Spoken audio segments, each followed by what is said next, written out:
Une chanson comme un hommage. Le 14 juillet 2017, un an après l'attentat de Nice durant lequel 86 ont perdu la vie, le chanteur est monté sur scène à la demande des familles des victimes. Derrière son piano, il avait chanté son titre Feu d'artifice avec difficulté, avant de fondre en larmes. Un moment inoubliable pour le chanteur, qui s'en est souvenu dans 50 Inside ce samedi 24 avril. Si est un moment particulier, celui où les chansons vous échappent.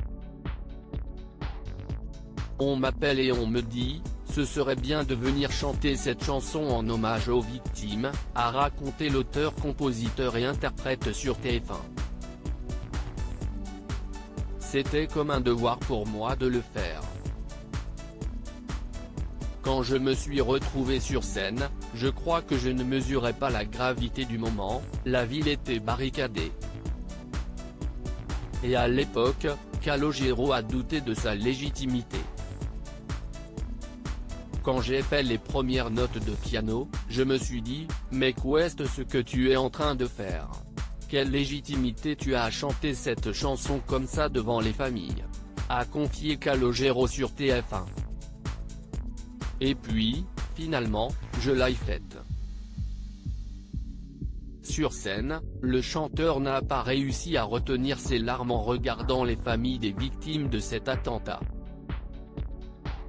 Quand il y a des moments comme ça, il faut juste savoir être au rendez-vous, si est ça que j'ai voulu faire, a conclu l'artiste, encore bouleversé par cette performance particulière. Dans les colonnes de France 3, il racontait déjà ce trop-plein d'émotions. Chaque couplet, chaque refrain, était une épreuve. Je n'étais pas prêt à recevoir en pleine tête une telle charge émotionnelle, assurait-il. Calogero, si est notre rôle d'artiste de donner du bonheur aux gens. Les attentats en France ont commencé au moment où j'achevais ma tournée pour les feux d'artifice. C'était tellement horrible pour moi que je ne voulais pas forcément traduire cela en chanson. J'ai donc fait le contraire.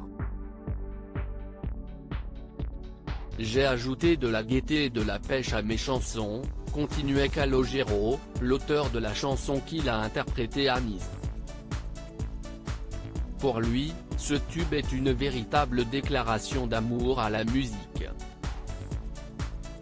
Elle a ce côté tout bête, tout simple, de certaines chansons de Michel Berger ou de France Gall.